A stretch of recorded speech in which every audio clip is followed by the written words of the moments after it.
Well, good morning, everybody, and thanks for that great introduction. I'm going to speak to you about micromobility. It's a word that was introduced about 2 years ago. I remember because I did it. It was in Copenhagen in September of 2017 when I just led a group like this to a discussion about these potential dockless vehicles that were being introduced first in China at the time. It was very big in China.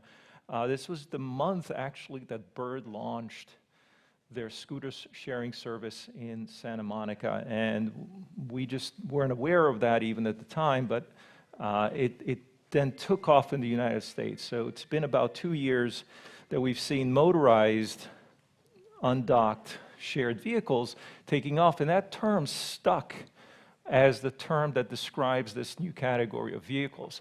Now, I want to focus on the words themselves and kind of where I came up with them. So if you think about that word, micro, it sort of, it means typically small. And I actually grew up with computers and cell phones as the technology of my generation, and microcomputer was a term we used to describe these small computers. But what exactly is small? And so I want to get into a couple of thoughts about size here, and sort of one of the things you can look at is the size of the vehicle. And if you look at motorcycles versus cars versus buses and trains, this is the share in the United States of how many miles are delivered by these different modes. And you can see that the smallest mode, the motorcycle, and by the way, the bicycle isn't even on this graph, these are the least miles are delivered this way. So you can say, well, it's micro in the sense of micro market share. There's very few miles delivered this way. But if you look at Europe, that goes a little bit higher in terms of the smaller vehicles. And if you look at China, it's higher still. India, even higher. India, 24 million motorcycles are sold every year. It's the largest category of transportation there now. Globally, we're looking at this categorization, sort of the number of miles delivered. And by the way, those lines at the bottom, these in trillions of miles. Right? So this is a huge amount of transportation demand that we see today. Now, the other way to think about micro is the distances traveled. So you've got small vehicles traveling very short distances. Now, I want to get into that a little bit, and let me go back to this question of how many miles the market is. This is 52 tiles. Now, 52 also happens to be the number of cards in a deck of cards. So I thought 52, the market demand for transportation is actually 52 trillion kilometers. Now, notice I switched from miles to kilometers here. The previous slides were being in miles, but this helps me because then we can use this metaphor to describe the market. If you take the largest face value cards, these are the kings and the queens, they amount to all the aviation transportation demand. This is 8 cards, 8 trillion kilometers is what we fly. If we look at the next face value, the jacks, this is the number of kilometers that we go with trains. So we have flying and train travel. And then we have buses. Buses, I took all the hearts to represent the bus miles or kilometers in this case. And if you look at that, you see there's about 10 of those cards. Now, notice that they're not high-value cards because they also are shorter distances as well as longer distances. And this is something you can think about in this deck of cards, is that the bigger the value of the card, the longer the distance traveled. And then we have motorcycles and mopeds, and those are about 3 trillion. And again, most of that is Asia right now. So you take all these modes that we've described in kind of like small and then shared and public, and that's what we've covered so far. And that just leaves these cards. This is the automotive miles. Now that's 26 cards, 26 trillion kilometers. This is the global demand for transportation in personal vehicles that are four-wheeled. And that is, the US is about half of that. But if you were to arrange those 26 cards by distance, again, the face value representing that, this is what you end up with. It's like most of the distances demanded are between 0 and 10 kilometers in this case. So you see this distribution. This distribution is skewed towards the beginning, or the 0, which is the shorter distances. And I've sort of stacked the very long distances into this last stack over there. This is called a log normal distribution, and it represents the probability of traveling in short distances.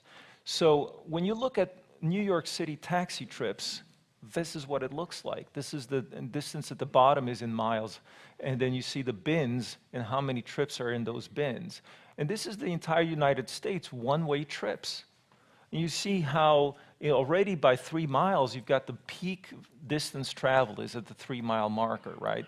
You notice that there's actually little bumps every 5, and that's because this is used survey data, and people actually respond by approximating to the nearest 5 miles. But this is data from the census and has been repeated over and over again. It's actually also the same in Europe. Now, when you accumulate that bottom graph into a cumulative distribution function, you get something like this, which says roughly that 90% of the trips taken are below 15 miles. So when we say short distances, what we mean is actually the majority of trips. So although small means typically not significant, in this case, short distances are very important in terms of the total distribution of trips. And then you put things in bins and you say things like, well, how many miles, how many trips are in the 0 to 5 and then 5 to 10 and so on. And you see the 25s and the 30s still are a large proportion of US car trips. But that first bin, the 0 to 5 miles, it's almost 100 billion trips. It's unbelievable how many short trips we take. Now, the other way to think about, so we have short and we have small. Now, the other way to think about is the weight of the vehicles. Obviously, small is typically lighter, but let's think about what we're trying to move here. We're trying to move people. And people don't weigh all that much. This is the average weight of an individual in Asia, Europe, North America, and the world. Yeah, we're a little bit large. And that's okay, If the average 62 kilograms, sorry, this slide sometimes gets shown in Europe, so I mix my units, but okay, about 81 kilograms. What I said is let's round it up. Let's go to 100 kilograms. That's 220 pounds. That's because you might have stuff with you, you're wearing clothes and so on. Let's say that that's the demand to transport one person.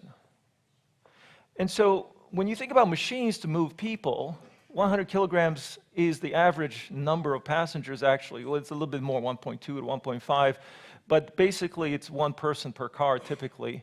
But if you look at vehicles like this is a 15-kilogram vehicle, range 8 to 25, 15 average. This is what a bicycle for more than 100 years was used to transport one person. It's a lot lighter than the payload, isn't it?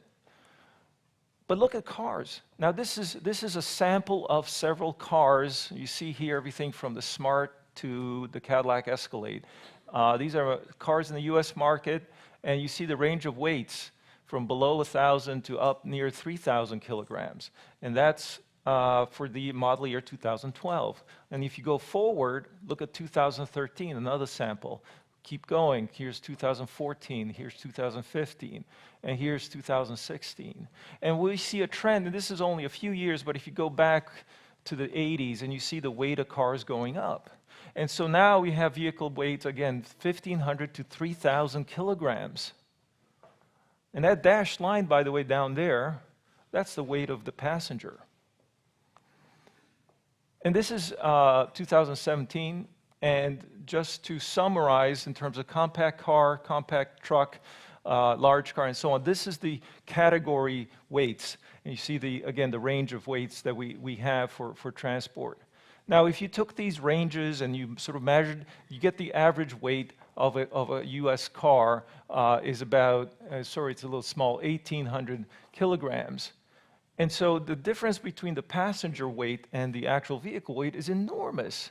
And so one wonders, why is it so? Obviously these cars are designed to go far, they're designed to go fast, they're designed to carry cargo and to carry more than one person, but in doing so, we end up still over-serving the basic needs of carrying one person. And so that person down there, a passenger with a bag at 100 kilograms, and so I wondered if it's possible to deliver that level of service, transporting people short distances, with 500 kilograms. And that's where we put the boundary layer for micromobility.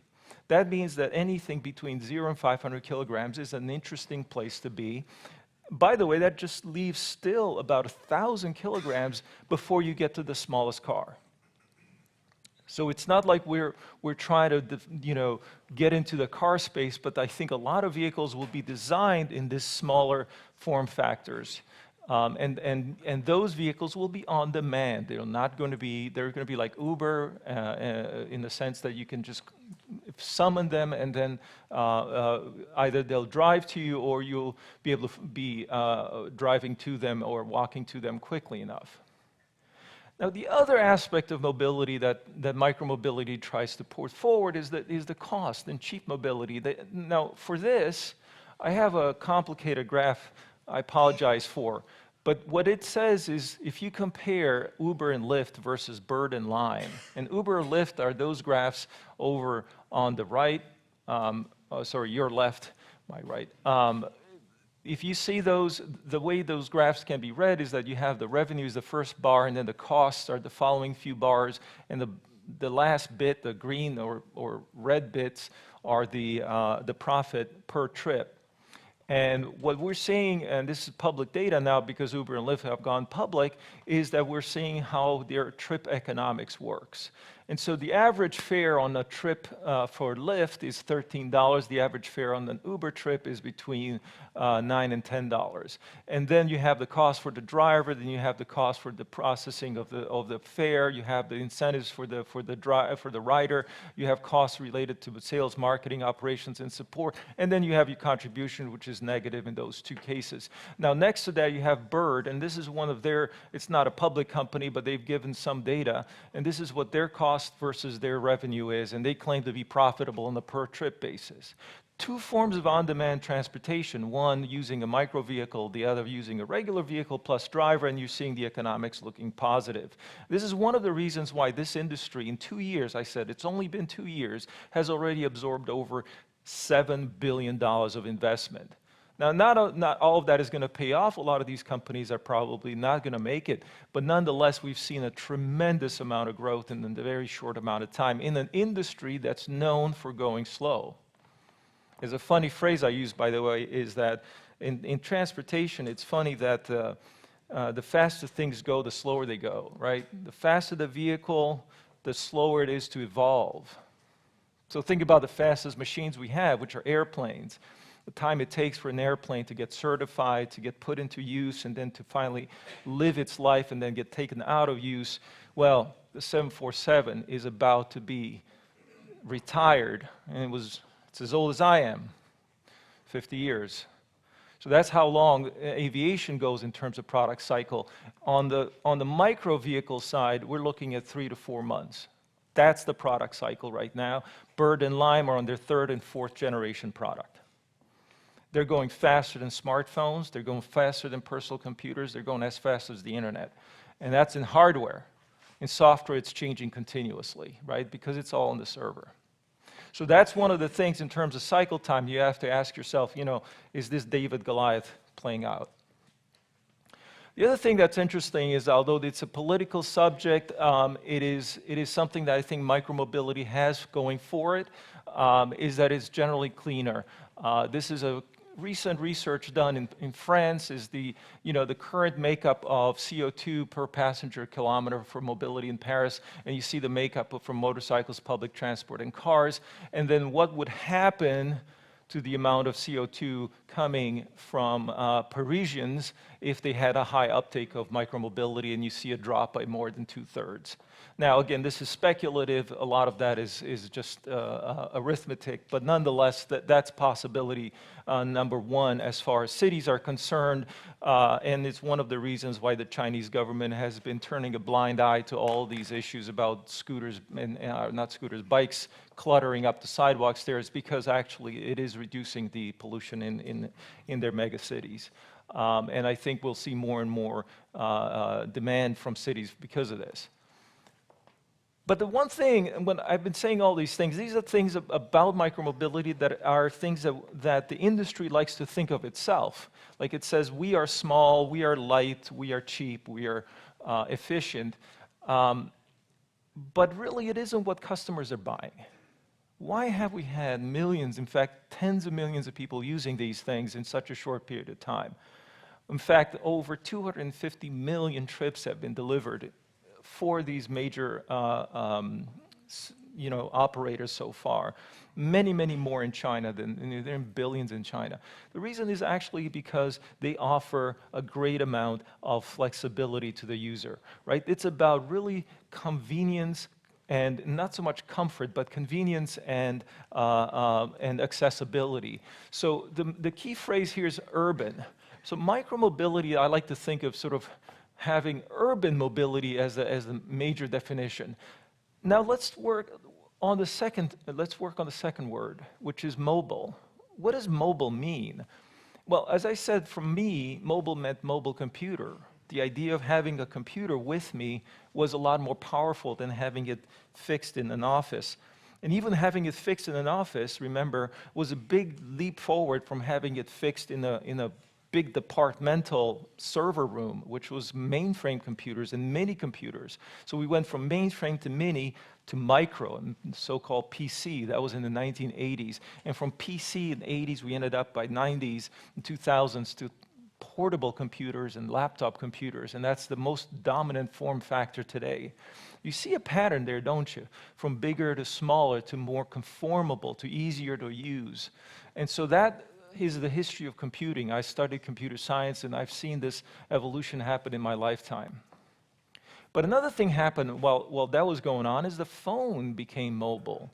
The phone became microscopic, right? I mean, it's smaller than this thing. And that happened again it became a computer as well. And we had the change occur where you called a place to calling a person. The phone number became attached to a person, not a place. Huge shift in the way we communicate, huge shift in the economics of communications, so that we are paying essentially marginally $0 for every bit transmitted and marginally $0 for every minute of talk time. That happened all within our lifetimes, in fact, all within our careers. And the question is, again, what does mobility mean in this context? We've taken this word and attached it to technology, and we call these things that are small, mobile. Well, I like to think also about the social implications when we hear the word mobility, and how do social scientists use this word? We have phrases like upward mobility. You ever remember the term yuppie back from the 80s? That came because it was an acronym for young, upwardly mobile professional. Upwardly mobile meant someone who was moving across into a more higher pay grade. It was moving up in their career. Mobility, again, in social context. The early 20th century, the discussion was about labor mobility. Labor mobility allowed people to switch jobs, switch industries, move around. A lot of the workforce was able to move into production during World War II, women joining the workforce, and so on. And then we have social mobility in general, the ability to transcend your social status, a very important building block of America. So mobility came to mean freedom. In social context, it meant so in technological contexts. And so I want to equate that notion, mobility equals freedom. It's what customers are buying when they buy mobility. They buy freedom. And so if micro equals urban and mobility equals freedom, then micromobility really, fundamentally, is urban freedom. And now you might well ask, well, what's the point of urban freedom? I'm just going to show you some cities here. You can't see the names. Maybe you'll recognize these cities. But I'm a great fan of cities. I think cities are the best construct humanity has ever created. They've been around for 5,000 years, actually, and they've been growing throughout that time. So much so that today, more than half of the world's population is urban. How many of you had your grandparents grow up on a farm? I'd say a majority. Mine did. My wife also. And we grew up in Europe, actually. A lot of the people that are now moving from farms, now, so in most of the world, of the developed world, that happened a century ago. That's happening now in the developing world. It's happening in India, it's happening in China, it's happening in Southeast Asia, it's happening in Africa. And as a result, we're going to see 70% of the world's population living in cities by 2050. That means 2.5 billion people are going to join those ranks. And you know, the early comers, or I should say the late comers, those soon to be in these ranks, those folks are the least wealthy. They're living in shanty towns. They're living in very poor conditions.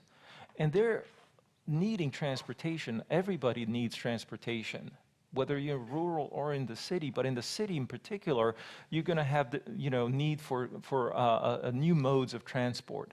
So what I'm questioning and asking is not only for the United States, which has a very well-developed infrastructure, but what about the rest of the world? How is micromobility going to play out there? One of the things that makes cities so strong is that it's actually a collaborative environment. It's a place where everybody's a specialist. So you have individuals working together. You may not know how to grow food if you live in a city. You may not know how to fix your car, but you're not far from someone who can.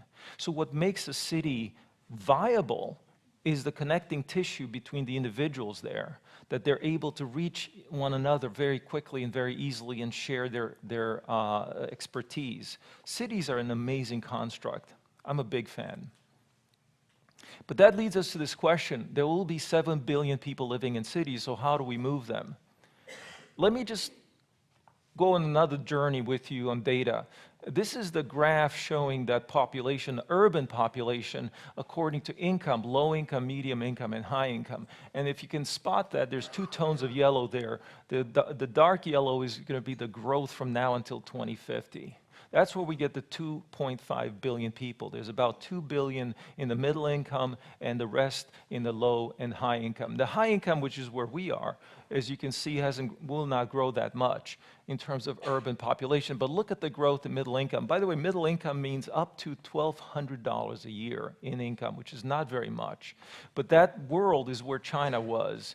And is and still growing. That's the world where India is going to be. That's the world where South America is going to be. That's the world where Africa is going to be. And by the way, 2050 is not that far away in those terms. It's about 1 generation away. Now, if you look at those numbers and then ask how many of those people already have cars, this is the attach rate, so-called motorization rate, low income, middle income, and high income. So in the high income countries, we're over at 60% of people having cars. That's per person, not per household. In fact, in the United States, we're over 82 to 83 people, or cars per 100 people. So we are well above the average there.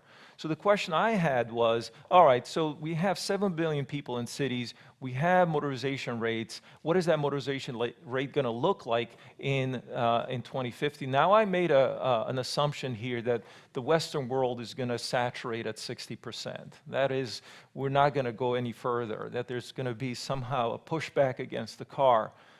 But even so, what if those middle-income countries are aspiring to have cars? They go from 13 to 25% of people having cars. And what about the low-income? They too are aspiring. They're going to go from 9 to 15%. In other words, they go to where the middle was a few decades ago. And then the middle income goes up to where the Western world was, 50 years ago. Don't forget, Europe is around 400. Russia is about 300. So we're talking 25 is not a big number. Right? What happens then? Well, this is the number of cars we're going to end up with. The figures from left to right here, 1980, so every 5 years from 1980 till now, this is how many cars were in the world. And let me, for those of you in the back, that's 500 million is the first line, 1 billion cars is the second line, 1.5, 2.5, and 3 billion. So we're looking at, today, about 1.4 billion cars are in the world.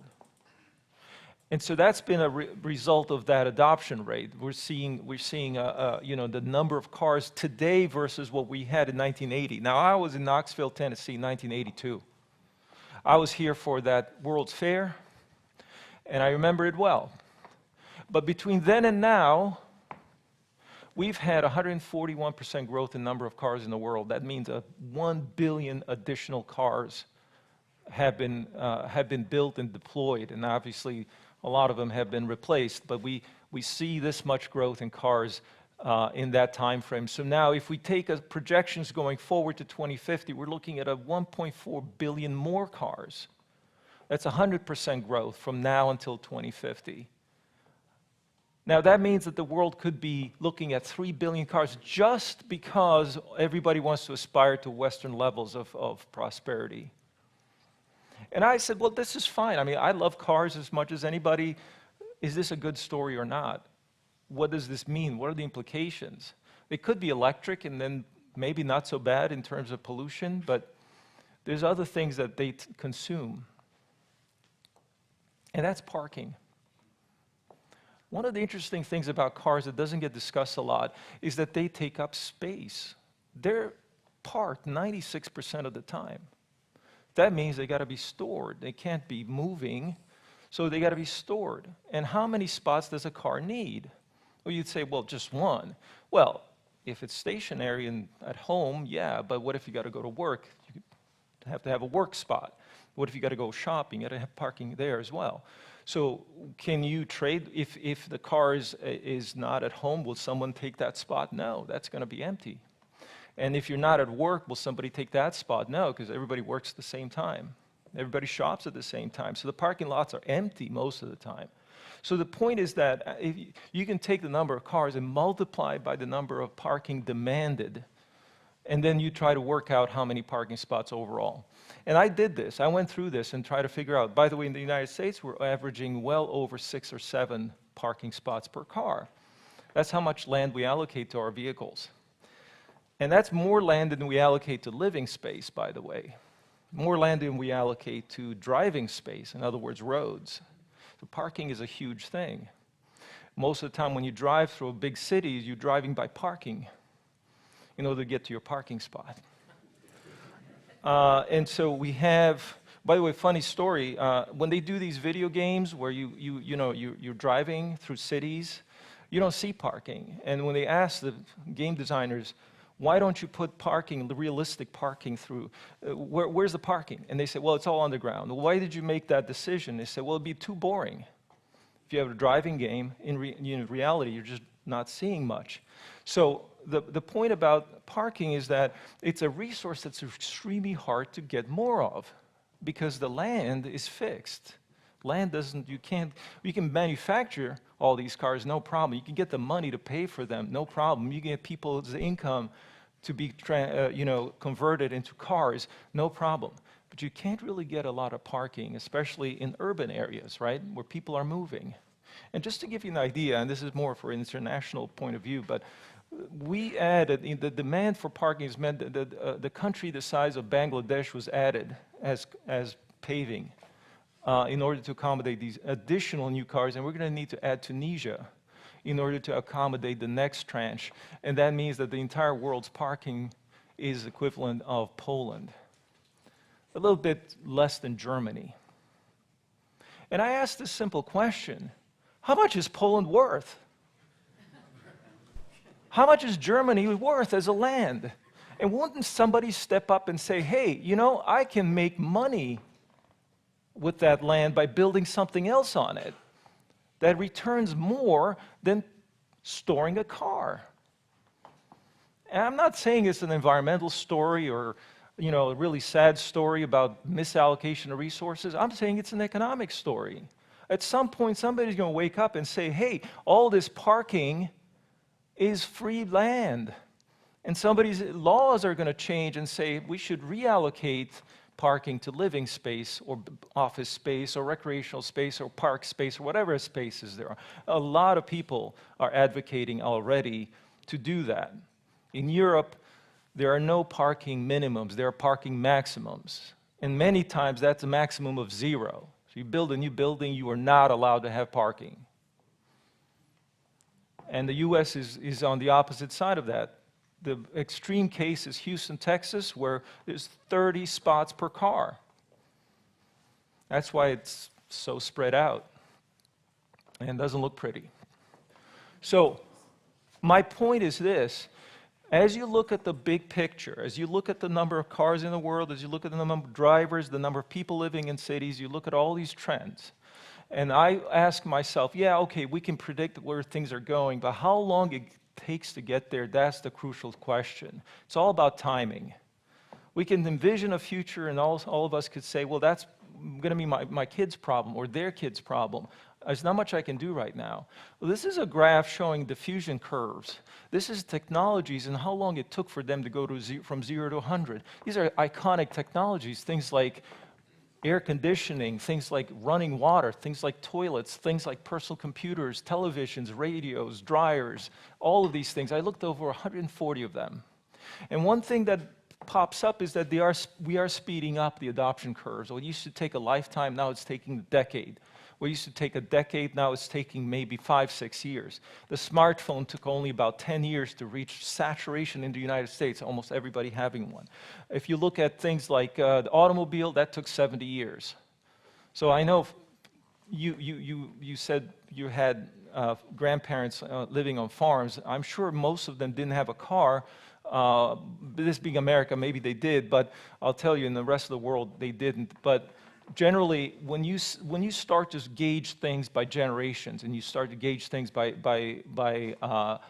families, and you ask yourself, how long do these things take? You start to realize that it's a lot faster than you think. And this is another complicated graph, but basically those technologies have lifespans. They have a period of time in which they're babies. There's a period of time in which they grow up to be teenagers. There's a period of time in which they grow up to be adults, and then there's a period of time when they go into retirement. And that's what these colors represent. For each technology, there's a sort of gestation period when they're just in the womb, and that's the gray area right there. It's invented, but not yet a product. And then the yellow area is the part where they're growing really fast. They're developing as teenagers. That's adoption from 10% to 50%. Then it switches to adulthood, the 50% to 90% is the orange area. And finally, from 90% and above, that's the retirement period. Now, they don't die, they just stick around for a long time. Some do, as you can see, there's some black spots there if they get replaced. But technologies like trains, they're still around. Technologies like running water, they're still around. They don't die, they become commodities. They become things we don't think of as much. We still need to maintain them, we still need to pay money for them, but they're not a growth story. But if you look at these lifespans of technologies, and by the way, where the money is made is in the yellow area. That's when all the IPOs happen. That's when all the companies go off and sell stock, and then everybody gets rich. And the red area is where you still are drawing value and you're paying dividends, and then the green area is where the businesses essentially get carved up and then outsourced. And so there's a technology cycle, and then there's an economic cycle, and then there's the livelihood of people cycle. And when you think about technology in your own personal experience, your family's experience, you ask yourself, how did we benefit and how did we suffer because of this? But I'm putting this up here because on there will be micromobility. On there will be a lot of the technology you might be working with. And so, I don't have the answer, but I have good questions.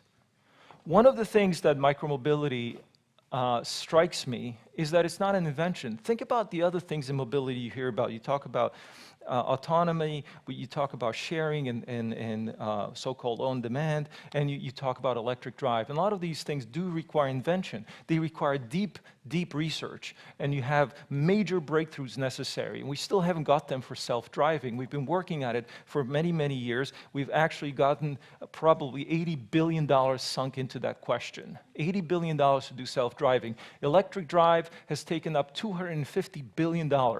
And you look at the market share of these things. Well, market share, I can tell you for autonomous cars is 0.0%. There are no such things after $80 billion. We can talk about electric cars, and how old is Tesla?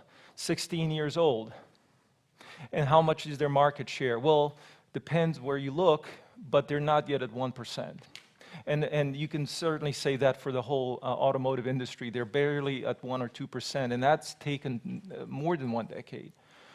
But micromobility has gone off like a rocket, and it has had very little investment, and none of it in R&D, by the way. All the investment I talked about, the $7 billion, has gone into buying the products. And up on the streets, they get recycled or dumped. But generally, a lot of that money has just gone into buying hardware. That's not R&D. So it's not an invention. What it depends on, though, is other inventions. It depends on the cell phone being around. It depends on GPS being around. It depends on computers being around. It depends on the electric motor. It depends on lithium-ion battery that's been around since the 90s. Now, all these things were just put together into a machine that is fairly cheap because it hasn't required so much investment. When you talk about autonomy and electric, what we're hearing is that the product is going to be more expensive, a more expensive car, a more expensive, and maybe a better car. This is worse. This is a worse car. I always said, when you talk about disruption, don't show me better, show me worse. I want to see cheaper, I want to see more convenient, and I want the performance to be less, because that's what really ends up changing the world. So, micromobility is not an invention, and that really makes me excited, because that means at some point we will turn our attention, just like the mobile phone people did, into solving different problems at scale, so that you're making billions of phones and not millions as you did with a PC, or thousands as you did with the mini computer. And here we're going to see with micromobility hundreds of millions of these vehicles very, very quickly. In fact, this is the curve showing electric vehicles in Europe. It's a bit of a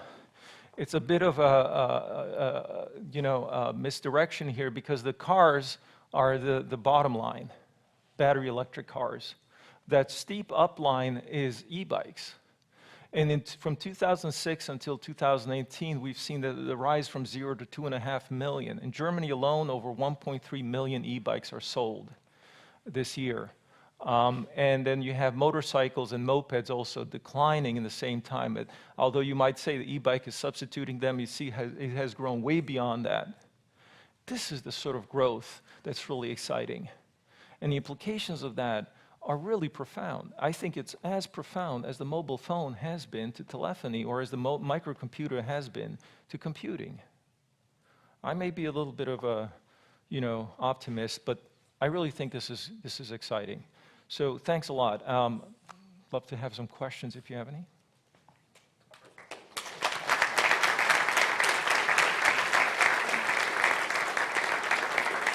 We're still on time. I think we're 40 minutes in, but I can take one or two. Yeah, you had one back there. First, thank you. There's a metric ton of information in a short period of time, and if most people are like me, their head are still spinning, so thank you. Thought-provoking is understating the presentation. I want to drill into the parking piece real quick. So, you mentioned sort of a couple of trends. One trend is the rise of middle-income countries, right? The rise of automobiles. But I also think about particularly in the developing world, where you've got older cities or rapidly growing cities. And two thoughts come to mind. One is, the city of Cairo, 25 million people. Its per capita income is what Sweden's was on a constant dollar basis in the 1940s, yep. Right? Except that it's 25 million people, and Sweden had 2.5 million people yep. at the time. And there's lots of Sweden, and there's not that much of Cairo, right? or because you threw Bangladesh up there, like the city of Dhaka has grown by like 6x. The economy's growing, so it's sort of like the classic case of middle income, right, wanting more mobility. Where do the cars go?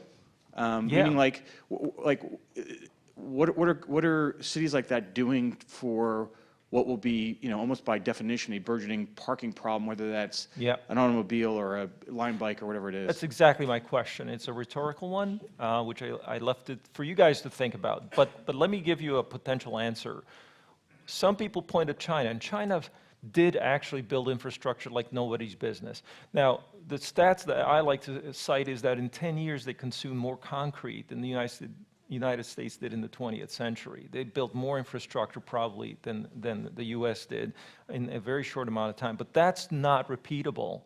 The Chinese miracle will not happen worldwide. They're trying to export that extra capacity they have now with the Belt and Road system. They're trying to pave Africa and pave Pakistan and all these other places, but it's not going to work. There's no money for it, and also there's all kinds of corruption and other issues. My concern, though, is that I don't think the blueprint of replicating the U.S. model of infrastructure through cars and roads and parking and zoning and all these other things really makes sense economically. A lot of these countries will simply say, we've got to find other ways. Now, the second plan B after A, the car is A, B would be public transit. But there the problem is it doesn't go everywhere. It's a circuit switch network where the people need to be packet switched, if I may use that metaphor. So the problem would be that it's not enough, even if you do build a lot of it, and it is expensive. So I think micro is the answer. I think that people will solve it differently in those economies. We're going to see tuk-tuks or three-wheeler vehicles. We're going to see electric motorcycles. We're going to see different form factors owned and shared. But we're going to see small very, very quickly there happening, and I think it'll be indigenous. And the reason I say this story is to advocates in the West of micromobility and those in the industry in the West. I say you need to be there. You need to go there and figure out what's going on and adapt to those markets, because if you don't, they'll figure it out and they'll adapt to yours. As the Japanese did, by the way, with cars in the West.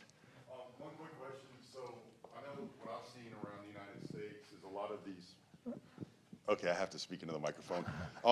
Around the United States, a lot of these micromobilities, the bicycles, scooters, they're all private industry, I've noticed. How is the rest of the world handling that? Is that still private industry, or is a lot of the municipalities and government agencies taking on a lot of this? It's interesting because it actually began with bicycles being used as dock systems, and those were a kind of a semi-government agency type thing, because those were money losing, right? Those things cost a lot of money to build out, especially the docks. The docks were millions of dollars and the bikes were thousands of dollars. So it was that cost structure meant that it was treated like public transit, and it was essentially subsidized by the city with private individuals operating it and private individuals many times also sponsoring it. Like, how many have heard of City Bike in New York? City Bike is not with an Y, it's with an I. That's after Citibank, because Citibank pays $40 million a year for that branding. Now, that system worked for over a decade until free float came around, and free float didn't require as much capital, especially because there were no stations, right? So you just put the vehicles out and hope for the best. That model isn't 100% private, and now the government stepped in only as a regulator and say, oh, wait a minute, you're using resources that are not yours, like the sidewalks and so on. And you're profiting from essentially public infrastructure. So they're starting to reel them back in. But they haven't stepped up and say, we have a better alternative. We as the government, we're going to build our own. No, that has not happened because private enterprise is just moving so fast and iterating on that model. So there is a kind of a clash going on between them. I suspect that this is, again, like computers and telephony happened, right? The telephone was built up initially as a private effort. It got regulated to such a degree that the government more or less controlled the whole idea. Then it was deregulated, and it ended up more or less as the baby bells, and then get deregulated again when it became mobile, and now it's more or less back to being entirely 100% free enterprise. Now, How will that happen in micro, in transportation? We'll have to wait and see. I think it's a huge political battle. But the good thing is that I talked about cities. There's actually 1,680 cities in the world with more than 300,000 people in them. That means that the number of markets that you can target as an operator is enormous, right? It's more than the number of mobile operators that exist in the world. There's 500 of those, by the way. So 1,300 cities, 1,600 cities that you can go into. And so they're going to be divided and conquered by private enterprise, trying to pick where the easy targets are. And then we're going to see pushback, pullback, and so on. And I think it'll settle into kind of a regulated industry, people paying certain fees and taxes in order to operate, sort of like taxis do, but it won't be private, it won't be 100% public at any point, I think. Hope that helps. Can you speak a little bit to the variance in total cost of ownership of owning a private vehicle versus using micromobility and other services as your primary mode of transportation for those high probability trips? Yeah, so it's a great question because if you study the economics of car ownership, you can break that down into dollars per mile. And you can break that down dollars per day as well. But dollars per mile in the US is about 50 to 60 cents a mile. And so that includes insurance, includes maintenance, includes depreciation, includes finance costs, everything, right? So the AAA will give you that number, the US IRS will give you that number because that's how much you can deduct if you use it for private use. So now that figure also, there's a global equivalent, like UK, Europe, and so on. So what you want to ask maybe initially is like, can I get a vehicle that's a subscription, either micro or not, that can serve me 99% of the time at a lower price point, right? So either a monthly fee or consumption fee of some kind. And if people have been playing with this, and you know, I think the autonomy world is all about trying to make that cost an order of magnitude lower, so much so that it's actually cheaper than public transport. They just haven't been getting the technology right, and it's going to take such a long time to solve that mountain of problems. I think the micro thing is like a bottoms-up approach that's sort of like solving not the big picture, but solving the small picture. So it'll be very attractive to urban people initially who'll say, hey, you're in New York, San Francisco, and other places, highly urbanized core. We'll give you a subscription. It'll be $40 a month, and you'll be able to go anywhere you want to go with a certain quality of service guarantee. Now, again, autonomy's out there trying to do that. Uber is trying to do that.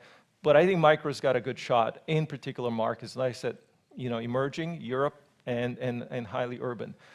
And once they figure that, though, they're going to expand. They're going to go from that full hold, and then they'll build a four-wheeler, maybe based on a golf cart type of chassis, or they'll move to some kind of three-wheeler that's a motorcycle type chassis. And so once they do that, they'll say, okay, now how much would you pay for this? And we'll get you further. You know, we'll get you the 0 to 5 version 1, and we'll get you 0 to 10 version 2.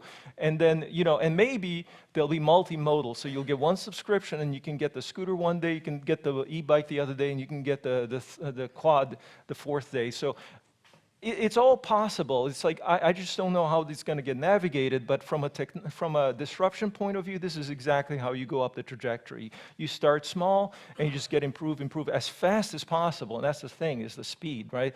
We're looking at, you know, companies right now introducing multimodal micromobility, and they're doing it faster than I can read about it. So it's happening. Yeah, great question.